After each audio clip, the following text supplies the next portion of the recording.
Welcome to Reading with Robin podcast. I am so thrilled to share this book today. Every once in a while a book comes, fiction's great and we do a lot of fiction, but the nonfiction that speaks to me so loudly. And when this book, Don't Make Me Pull Over by Richard Ratay, landed at my house, I was like, oh my God, I cannot wait to speak to Richard.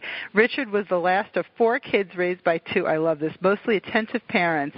We parents get such a bum rap sometimes. In Elm Grove, Wisconsin. He graduated from the University of Wisconsin with a degree in journalism, and he has been an award-winning advertising copywriter for 25 years. He lives in Wisconsin with his wife, their 2 sons, and I love this, 2 very excitable rescue dogs. We're all about the dogs and the books. Welcome to Reading with Robin, Richard. Thank you, Robin. Thank you so much for having me on. That's a lot of alliteration there. Welcome to Reading with Robin, Richard. A lot of alliteration from anxious anchors placed in powerful posts. Straight out of broadcast news for you. Touche. I know, right? I know. I think we have a lot of very similar references, and your sense of humor comes shining through. And this book, though, when it came, and it will just be out in paperback, I think, right? In a couple of weeks. Yeah, it has been out in hardcover for coming up on about 3/4 of a year now. It came out last July, and then. Yep, they're releasing it on paperback for the first time in May, on May 14th. Well, we are going to be giving away copies of this, so people will get one or the other, but they'll be lucky to get whichever one they get. The cover is awesome, and this is your first book. So what was that like, and how much input did you have? Yeah, well, it was an exciting experience, a challenging experience, and a very, very long experience. I was just reflecting. I know off the air you asked me how old my sons were, and they're currently 15 and 13 years old. And then I went back and thought, gosh, how old were they when I first started writing this book? They were 8 and 6 years old, Robin. Wow. So it was a long and trying process. I am an advertising writer, so I've been a writer all my life, but, kind of my expertise has been writing 30-second TV ads and 60-second radio spots and very short advertising copy. So this endeavor of writing a full-length, 300-page book was a very different challenge. And, of course, I think you, having read the book already, can appreciate the amount of research that went into the book before I even started writing. That was well over probably 18 months to 2 years just of research before I actually started writing. And then there was the process of writing the book. And then, of course, I feel like I have a great book on my hands, so I want to go out and get a literary agent. That was a very long process. Yeah. And then I got a fantastic agent, Jennifer Welts of the Gene V. Nagar Literary Agency, and I thought, I am set. It's going to be, it's all downhill from here. And it still took a year to find a publisher for this book. So it's been a long process, but I think it's all been worthwhile. I've gotten just tremendous feedback on it, and it sounds like you enjoyed it as well. So apparently it was time well spent. Well, thank you. Personally, I quite appreciate all the time, and it is such a process, and really just in your explaining that process, it's like a road trip. I mean, just, that whole... It was. The whole connection and such a journey. And so there are so many things that just it all ties together so beautifully. But to pay homage to that which was the road trip, and as a journalist, as a writer, and all of that, you've got to be so excited to be able to put this out there, because anybody who's ever been on a road trip can relate. I mean, you had me from the very beginning, waking up in the car. So you're the baby, and you start out the first story. You wake up, and your family's already on its way. So they just sort of threw you in there, right? Is that right? Yeah, I think I started off with one of the most thrilling starts to a family vacation ever. As the baby, of course. My dad was the kind that he wanted to get going extremely early in the morning, particularly because we lived in Milwaukee, and so we were always traveling south, and so the big goal was to get through Chicago before you encountered some of that, morning rush hour traffic. So we would wake up extremely early, 3 a.m. Dad would come through the house like a a drill sergeant at Reveille, banging on pots and pans to get us all out to the car. And it's calming. It's a calming way to be in, yeah. Right. And then on that particular trip, we got going. We made it through Chicago in good time. But as soon as we got into Indiana, and, of course, I'm sleeping at this time. I'm 7 or 8 years old. I'd fallen back asleep, and I think almost all of the family was sleeping, perhaps even my dad at the driver's seat. There's that, yeah. But apparently there was a big snow squall that whipped up. And we encountered some black ice. We went sliding off the road with about 40 other cars, both ahead of us and behind us. Yeah, and we did, 2 360s before landing in the ditch. And so it was a thrilling way to start a family vacation. But luckily, no one was hurt, and the car wasn't even damaged. We had to wait a couple hours for a tow truck to come along. But we're able to continue on. But amazing. I just so related to the waking up, and I guess maybe it's a universal thing. You think things that happen in your family only happen in your family unless it becomes a larger discussion. But our first road trip, and it was 1971, so I think I'm like 5 or 6 years older than you. But also, what felt like the middle of the night, but of course it does make sense. On Long Island, you wanted to beat the traffic. This was to Florida. Sure. You wanted to get through D.C. So, but we did leave at 2 or 3 because I checked my memory with my sisters. I was pretty sure on my memory as the oldest anyway. They usually just agree with me, but I was pretty sure that we left, and then you fall back asleep and you wake up and you're 4 states away. I mean, in the Northeast anyway. So so there was just such an immediate connection to this book. And visit Richard's site at richardratay.com. Where else can people find you? Well, of course, on Amazon, and the book is available at Barnes & Noble and through barnesandnoble.com. And, of course, we should get out there and support those independent booksellers that we love so much. And they're so important. Which is your favorite? Which is your hometown independent? I go to just one of I like to support one of our local bookstores here in the Milwaukee area. That also had me in for a nice talk. So, I like to return the favor there, and it's Boswell Books in Milwaukee is my choice of independent bookseller. Good. Yeah, you got to have a hometown advantage. That must have been so much fun. Did everybody come with their road trip stories and all of the, the memories? And oh, absolutely. And just like you said, it always surprises me how many of the stories that I talk about in the book that I thought were so unique to our family, and they turn out to be universal, experiences. Like you said, there's a lot of families that left, before the crack of dawn in the morning, and had some of the same experiences at the motels that we would stay at. Oh, my God, the motels. You mentioned the rollaway bed. Right, so you're the youngest. So I don't know how your family figured out. Well, you can talk about it, but I know in our family who got the cot, who got the rollaway, what the sleeping arrangements were, and the history of it, how we were right for that, how that fit into the geography and just the landscape of our lives, and really we can talk about what's changed. Well, I mean, the roots of what I call the golden era of the American family road trip, really the roots lie in World War II, because it was World War II that, of course, whisked young men off their farms and out of their urban neighborhoods and kind of sent them off to train in distant areas of the United States, in particular some of the warm weather states. So it was California and Texas, and then very much in particular in Florida, where there were over 400 military training installations there. In fact, Camp Blanding, the major training base in Florida, at one point was the 5th most populous city in all of Florida. Wow. These soldiers would train there. Of course, they had some off time, and so they would go out to the beaches, and of course they enjoyed the warm weather. And so after the war, they had this longing to return to the places where they had trained. And, of course, after the war was the time they were also starting their families. It was the beginning of the baby boom. So they had kids that they wanted to, spend quality time with. American factories had made the quick transition from being able to produce all these airplanes and tanks and Jeeps for the war effort, and they were churning out more and better cars than ever before, and of course that brought the price down.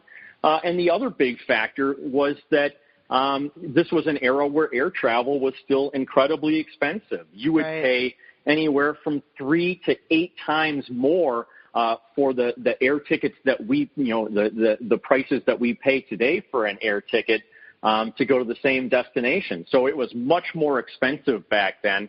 And, with families being the size they were, the only realistic mode that these families had was to buy one of these cheap new cars, especially the station wagons, load up the family, and head off and drive. And that was really the beginning of the golden age of the American family road trip. You tell a story so well. I love listening to this. And I'm speaking with Richard Ratay. Don't Make Me Pull Over is his book, The Informal History of the Family Road Trip. And, of course, you can't help but hearing the song From Vacation. It has not left my head. Yes. Right? I mean, talk about something that's made such an indelible impression in all of our memories, or at least all of us of a certain age, right? Yes, of a certain age. And it's funny, we were at Disney. Our first trip was to Disney World. You must get everybody's trips, right? And that was the year it opened. So we were there when it was just the Magic Kingdom-ish. I mean, it wasn't even all there. Yeah. And it was just the Magic Kingdom. That's it. Yeah, there was just the Magic Kingdom, and it wasn't fully even open because it was 2 months, I think, after it opened.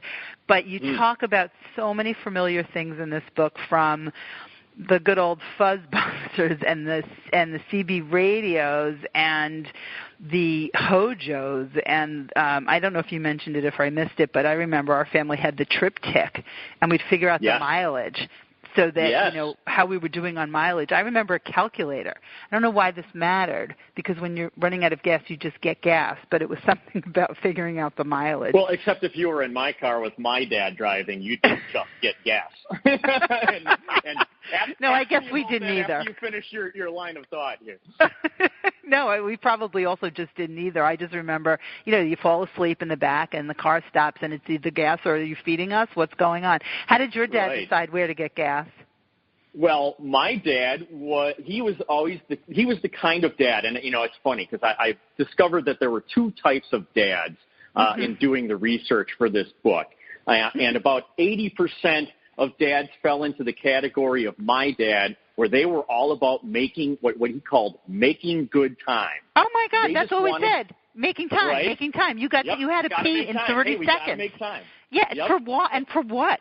That's right. There was never any point to it. He just wanted to get to whatever that day's destination was as fast as humanly possible, just to prove that it could be done for no other reason. You say, well, our goal is to make Murfreesboro by 7 o'clock tonight, and it didn't make any differse if we made it there by 7 or 8 or 9. Right, you didn't have a reservation for dinner at the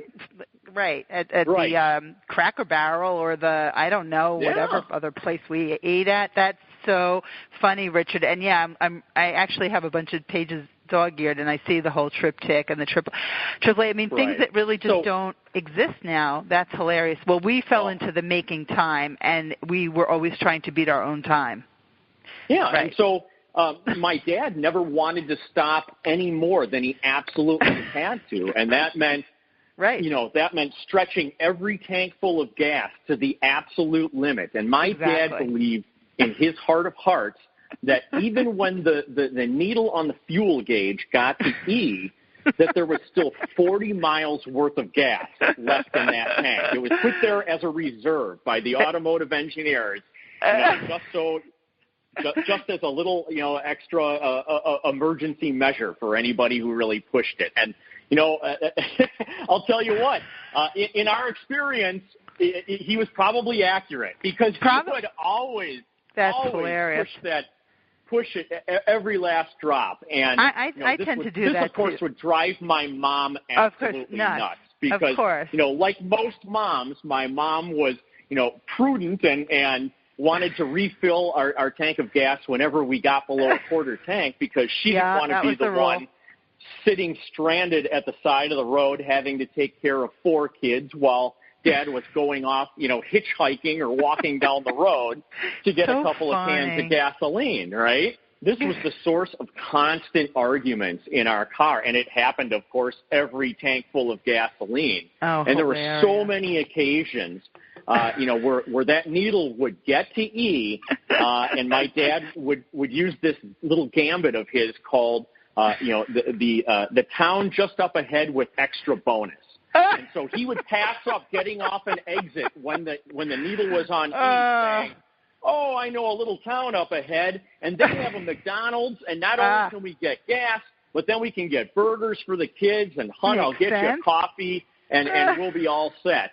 And, of course, just as soon as we passed up the exit with the easy access to gas, that's when we'd see the sign with the little town that my dad had referenced, and it would be, 35 miles down the road. Down the road. Exactly, just down the road. That is hilarious. Right. Oh, my God. And so the entire next half hour, were you nervous? We would be like the crowd at a tennis match where our heads are going back and forth, and instead of from one player to the other, it would go back and forth from the horizon ahead where we're looking for some sign of a gas station or civilization down to the needle on our gas gauge dropping ever lower and lower, below E.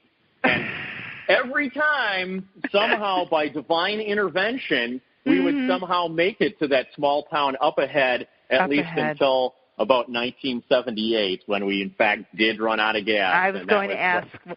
Tell us about that. Yep. Yeah. So did your mother go it was a dark, rainy night in Arkansas. And we actually saw the lights up ahead of the gas station that we were headed to, and all of a sudden, though, everything went dead in the car. Of course, my dad lost the power steering, and he had to guide the car over to the side of the road, and that was the night that he finally pushed his luck too far, and he had to take a long walk in the darkness and rain up ahead, and got a ride back from a friendly tow truck driver, and had to put a couple of cans of gasoline in the car, and that settled forever the debate about when we would refill with gasoline. So forever after that, it was right below a quarter tank like my mom wanted. So my dad was teachable. Because there are the types of dads who fall into those two categories also, teachable and not. Yeah. And so at least your dad was that's true. The dad who makes time but is also teachable. And, my mother had a rule, too. I think it was pretend if it's on, I think it was more like half. It was empty. I have to say, every once in a while, I like to just live on the edge. And I also, like your dad, believe that once it goes to the light goes on, I think it is 30 or 40 miles of reserve. Because I know where I can get to. And it's just a matter of, you got to get it anyway. But there's just something. Maybe it's bred into my DNA. I guess one day if I run out, it will happen. So we're talking about these road trips. I love this title, Don't Make Me Pull Over, The Informal History of a Family Road Trip, Richard Ratay, and you can go to his site at richardratay.com. We also have copies to give away, which is a lot of fun. I'm going to be posting this and asking people to share their stories, which I'm sure, like we were talking about at your events, people love to share their stories. So if you heard anything where you're like, wow, my family never did that, or, I thought we've hit every crazy piece. I included a couple of those stories in the book, and some of those were the result of the families who would like to go to camp instead of checking into a motel. And, of course, those families had some great adventures that my family did not. We were motel people. So we had our own set of adventures inside, some of the seedier motels that we would often stay at. And like you noted earlier with the rollaway beds, of course, coming of age when I did, my preoccupation was to find the video game room that every, motel seemed to have along the way. And of course I don't know if you ever experienced these in the Northeast, but we had those magical holodomes that were a creation of Holiday Inn. And they were just like a microcosm of the 1970s because everything inside these domed, atrium facilities. So what would happen is they would build the motel rooms on the outside and then enclose the atrium that had the pool. And they would create this jungle-type atmosphere in this atrium. With the chlorine and, of course, back then, the temperature regulation wasn't all that great. So they would always have that kind of cloud of haze, because they tried to keep a nice, warm atmosphere in the pool. And it would be cold outside, so there'd always be a cloud hanging just under the plexiglass ceiling. And they would have these clusters of video games, which, it probably wasn't a real smart idea having these electronic games in a super, humid atmosphere. Yeah, there's that. And then, of course, they would have the tiki bar for mom and dad so that, they could enjoy their cocktails off to the side while watching little Jimmy or Jenny, or the other kids playing in the pool and, making sure they were still occasionally bobbing to the surface for air. But, there was something for everybody at these places, and I think that's also just to speak to the times that where in the 70s and from the 50s to the 70s or whatever, and that whole idea of like could that happen now and just the way we live, and what were some of the things that amused you children in the car? I mean, I know what we did, but and we just. Everything's just so fast now, and we know that. So that's no surprise. And trips that kids are going on now. I remember the first time seeing all the video screens, into the back of the. It's incredible what kids today have, compared to what we had when we were growing up. We had nothing, Richard. Nothing. No, and you know what? One of my arguments, and I think I bring it up a little bit in the book, is that we were better for it, right? I think so. My mom would have. Something called the game bag, basically a paper satchel full of little activities and booklets to keep us kids occupied. And there'd be that Woolly Willy game. Do you remember that? Yeah, I remember that one. Yeah, it had like a plastic bubble over a character's face, and he was bald, and you had all these metal shavings, and you would use the magnet to drag the black metal shavings and drop them over the bald character's face and create mustaches and beards and different hairstyles and whatnot. Yes. But of course, as a family, we would also play games like the alphabet game, right? The license plate game, right? I Spy and yes, and at least in my family, one of our favorite games to play were those Mad Libs books. Are you familiar with the Mad Libs? Are you kidding? Yes, those were like our favorites in the thing. Yes. They were fantastic. And for those who don't know, they were like very short stories with blanks left out. And then whoever kept the book would ask for suggestions, like, it would cue you to ask for an adjective or a proper noun or someone's name or something like that. And so you would blindly fill in all those blanks, and then you would read back the story once all those blanks were filled in. And some of the stories that you'd create together were just hilarious, and they would bring us to tears. Hilarious, and as an adult, it's a really fine drinking game. That game is still relevant. Oh yeah, I can imagine. That's really fun. And we also had those yes and no books. Did you have that with the with the pens invisible ink? With the invisible ink. Yep. Those were so much fun, and we were cautioned to go easy on them because you could finish them and you still had a whole trip. So you had to parse it out a little bit.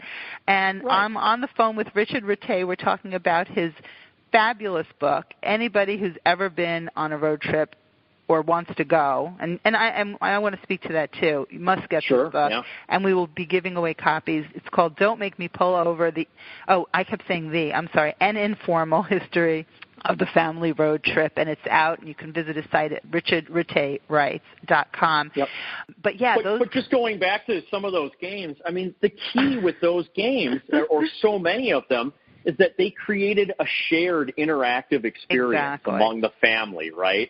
And so that became an essential part of the family road trip back then, is that you would have to have conversations with each other. And sometimes you'd have, even have fights with each other, or you'd have to negotiate different things.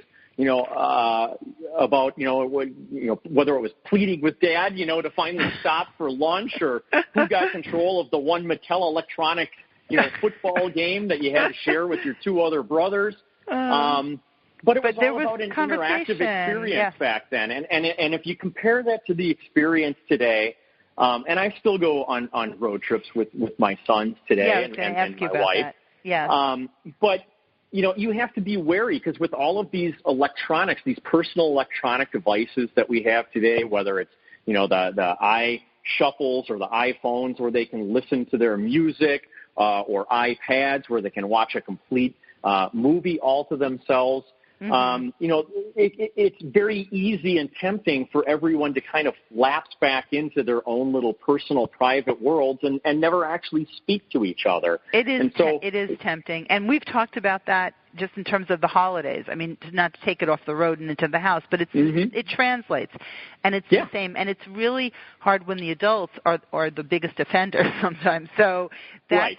I think everyone has to be on the same page with that, because these stories and the things that you learn about each other in the car when you're having these conversations, or like you're saying, negotiating, whatever it is, can't we stop for this? Who has to, I can remember the discussions in the car, and there's nothing quite like a discussion in a car anyway, because no one can get out. So there's that. Right. Really, it's kind of like a sitcom. It's going to end in 22 minutes or whatever the comparison is. But you have to sort of stick it out, and somebody's in control of that car. And so that's an interesting dynamic. Did your parents switch off driving ever, or was it your dad? Yeah, not too much. It was pretty much just my dad driving. He probably did 95% of the driving, and occasionally if he really needed a rest, or if my mom noticed that, those eyelids were starting to droop. And we did try to drive through the night at one point. And, we did that. It wasn't until years later that we found out why we never did again. It was because my mom woke up to see my dad actually falling asleep at the wheel and veering off the road onto the shoulder, and she had to nudge him and get him awake quick. So that's why we never drove through the night ever again. Or let the gas tank go below a quarter of a tank. Thank goodness for moms. I mean, exactly. Can we just take a moment here, and we do know that. And who would get car sick? There's always someone that's car sick, right? Well, it was my sister, and actually that worked to her advantage then, because she always got the prime seat between my parents in the front seat. And so, that put her kind of in control of the radio a little bit too much. And she also became the chief navigation officer. So she was the one manning the triptych like you had in your car. We also had the triptych. Yes, the triptych. And it was my three brothers and I who were relegated to the back seat. Wow. And I'm by far the youngest one. My brothers were teenagers even at that time. So my usual strategy is, when we had a station wagon, of course, I would crawl into the way back of the station wagon. Yes. And you had those pop-up seats in the back, and of course, we had to sit to the side. You had to sit facing the side, and I know some station wagons had the rear-facing front seat as well. So I would occasionally get nauseous there as well. But most of the time, we didn't have a station wagon, and I would just crawl up on the rear window ledge of my dad's car, because I was still only 6 or 7 years old. Right, and can we talk about that? The safety. I mean, I know you talked about remember we used to put my sister on the floor, on the bunk, over that. You talked about that at the beginning of the book. You could feel the whatever that the hump of the transmission housing. Yes. It would have been a really comfortable place to lay on that carpeted floor if not for that darn transmission housing. Right? Jutting up into your gut. Can you imagine? I mean, our pup has his crate is tethered in with the seatbelt. I can't even imagine how we survived. And I'm speaking to Richard Ratay. His book is called Don't Make Me Pull Over, An Informal History of the Family Road Trip. And I am just having the best time. This book is, take this book on a road trip and have a discussion. It's absolutely. There's so many. Or listen to it on audiobook even. Even better. While you're driving. Make your family listen to it.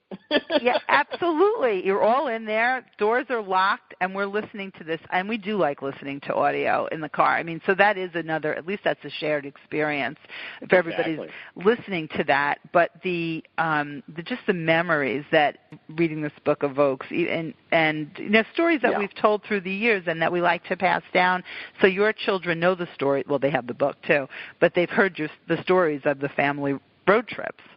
But of course, as you know, having read the book too, it's not just family stories. No, there's also a lot of real history in there that explains how this great American family road trip experience came to be. And really, one of the reasons that I wanted to research and write this book is I wanted to learn about that experience too, because before I wrote this book, I really didn't have much of an idea of how America got its interstate highway system, how we got things like fuzzbusters and radar detectors and 8-track tape decks and the drive-through windows that became such an essential part of the experience, or why our station wagons had fake wood paneling on the sides, right?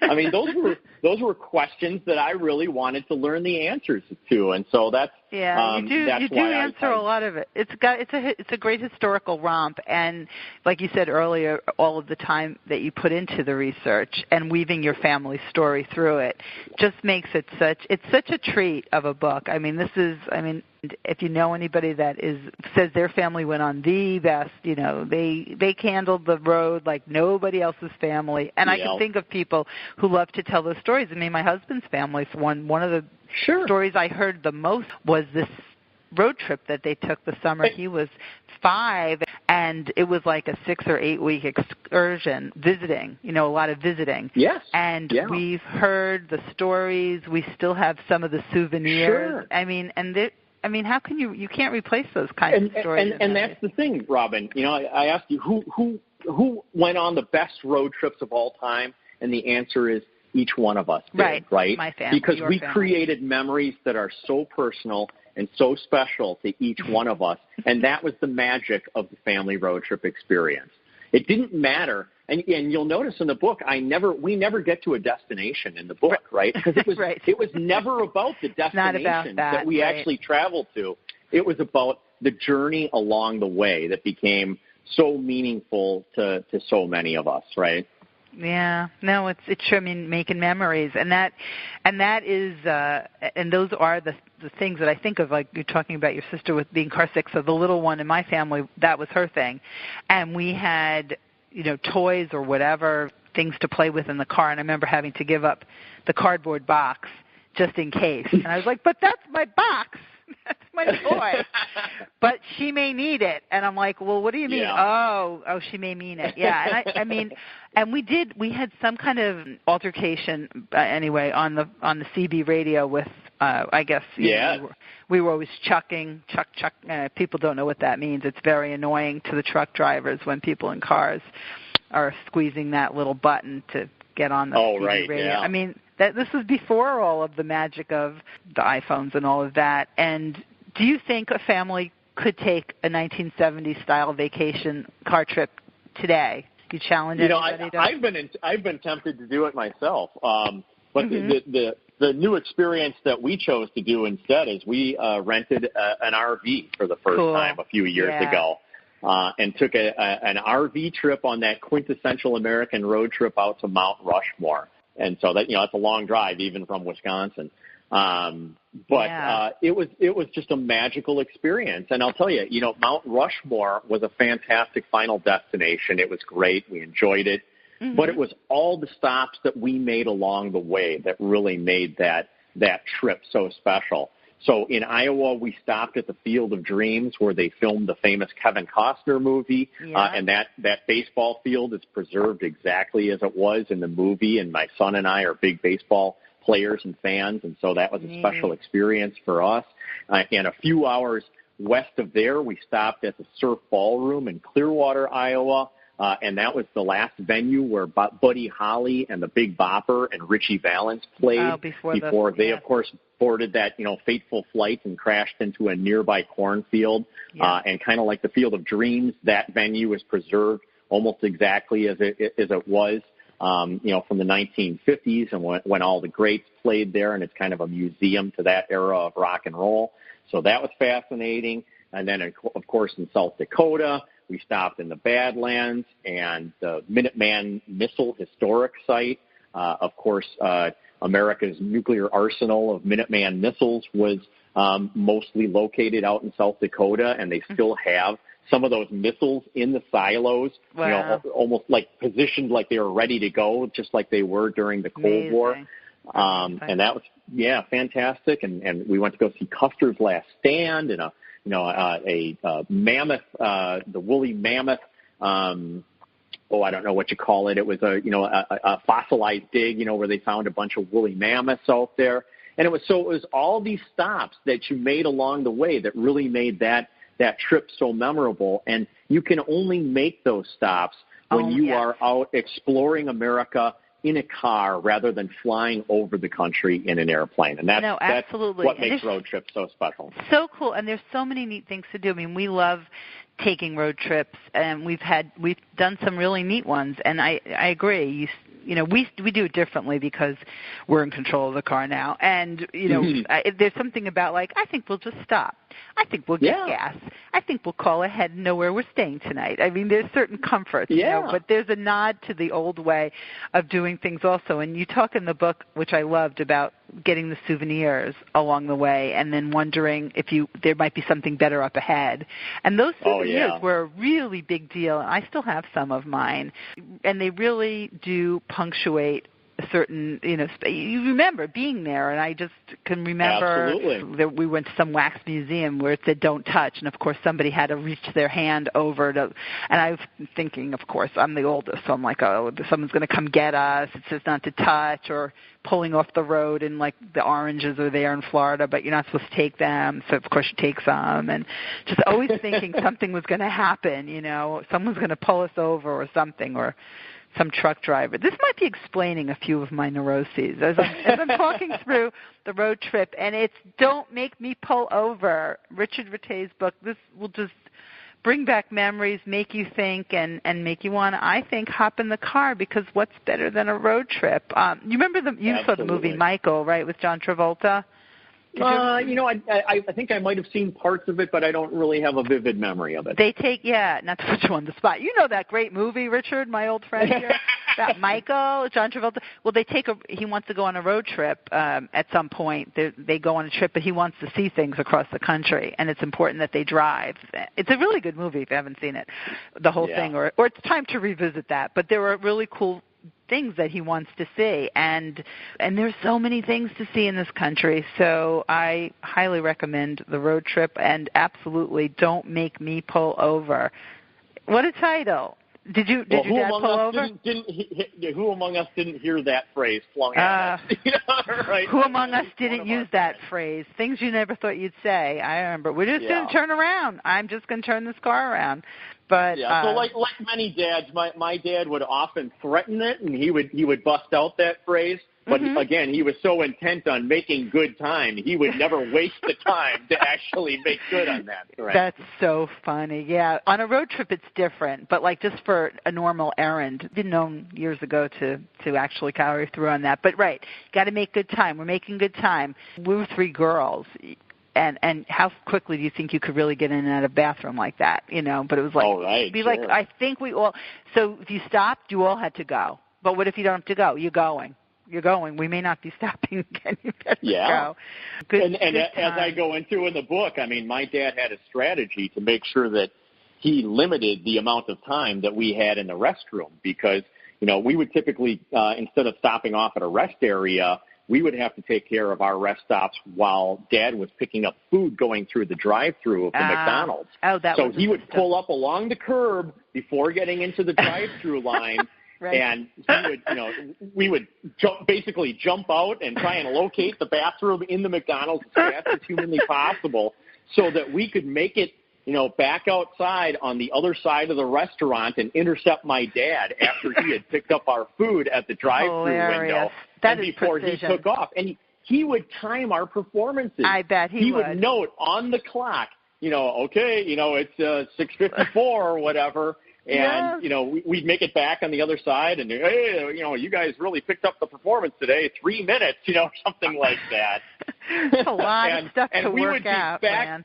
We would go from traveling as a hungry family on the highway to having gotten through the drive-through line, all of us kids having gone to the bathroom and back up onto the highway ramp in 7 minutes. That's how good we were. Talk about that was right. That was before you had the Amazing Race. You guys were the original. I mean, that is a very impressive stat, and so much research in this book. And I'm looking just through the index, and so many places and memories just jump out even from here. So your research is well appreciated, and I could talk all day long about this book. It is just so fabulous, and what a great book club pick.